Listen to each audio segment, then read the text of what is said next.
It's good that I'm the last one because I have no slides to show you. Wonderful. I hope we do it with more discussion. Let me just tell a few things about Zoover. It will not take too long. Well, I have been asked several times in the past months with some insistency from hoteliers, but also other places in tourism. What is the difference between Zoover and TripAdvisor? So I may introduce Zoover by saying what the differences are, but in really there are no big difference in terms of Zoover is a site, holiday review site as TripAdvisor. We're much smaller, much smaller. I mean, the figures that Roberto showed for unique visitors in a month, we have in Italy in 1 year. But the nice thing about Zoover in that case is that it's a Dutch site. It's #1 in Holland, and you know how important Dutch tourism is for Italy. And there's a big potential. So we will discover it in the next minutes together. Yeah, that's it, actually. Thank you. Well, so I see that there are a few questions. Well, the first question usually has to do with one of the main issues in this area, which is trust. And you build trust. There are several ways of building trust. One is the TripAdvisor way, which is building trust by having the widest possible number of people contributing. One is using focused reviews. I want to ask you, what is your view? Your 3 minutes each. I mean, something. Yeah. Does the microphone work? No? Hello? Possiamo avere un po' di audio su tutti? Am I online now? You're online now. Okay.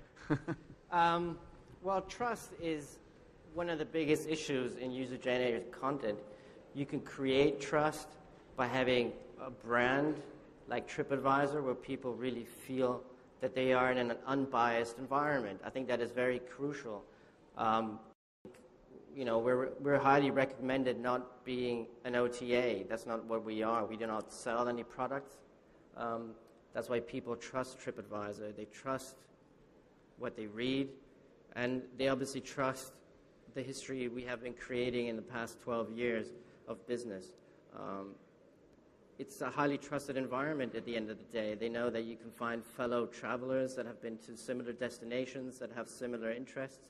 And people nowadays, you know, you don't be afraid of user-generated content because people out there aren't stupid. They will select when they read. We know that statistically people read about 3 pages of reviews on our site. And people will select the reviews they find interesting, even if they're negative. Don't be scared of the negative sides of business. It's the truth. Just as our slogan says, get the truth and then go. The truth is there. And people can select what they want to find and what they want to trust when they read. You can tap into, you know, our social network. You can invite people on Facebook to read your own reviews. So you can your own social network, your own little small world, just as it used to be maybe 20 years ago when you come back from a nice travel experience. You'd be out there saying to your neighbors, to your family, hey, I went to this great hotel. It was fantastic. Go there as well if you're going on holiday. Now you do it to the whole world. Tell me. That from our vantage point, we have professional journalists who have pedigrees. We share what their pedigrees and their backgrounds are. Then they will have 40, 50, 60, 100 reviews to their credit. And our users are becoming trustful of that particular reporter's talent if we feel that so it's also possible to match reporter talent to the optimum hotels for their view. So I'd say that the trust is built just from the consistency of the experience users have after they travel on the recommendation of a given reporter, and we get user comments. I have just a curiosity, but which is part of the bad questions.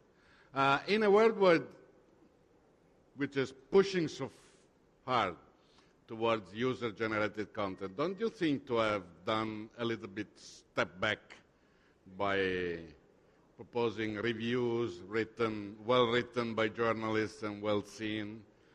And the second question is, how biased are these reviews? Because, I mean, if you send someone without telling anyone who he is, and then he has his own experience and then reports his mind, but if you go there and say, well, I'm here to do a review, how are you treated? I feel you're treated in a slightly different way than the usual tourists.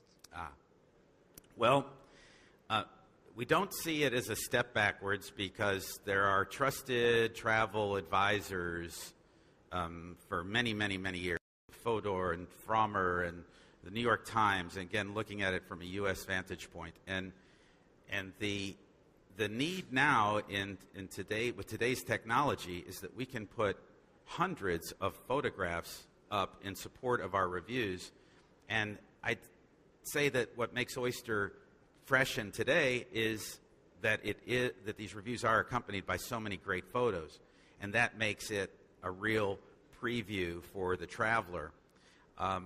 Now, the bias or a lack of bias is achieved by having 20-plus reporters bring their work back to a team of editors who are looking for a consistent voice and to avoid bias, and specifically write bias out of reviews if they see it. And it's possible that a reporter will come back with a strong opinion because they had one bad moment. But we avoid that through the editing process. Thank you. Michele, trust.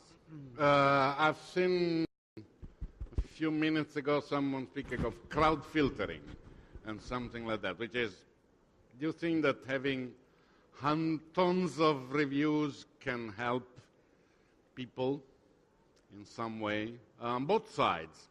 I mean, because we're often looking at people from the demand side. Sorry, I live in an economic faculty, even if I'm not an economist. So, I mean, from the tourist point of view. But this can help much also the hotelier. Well, it's way before saying about what is the authority of user-generated content in terms of source, TripAdvisor, or Oyster.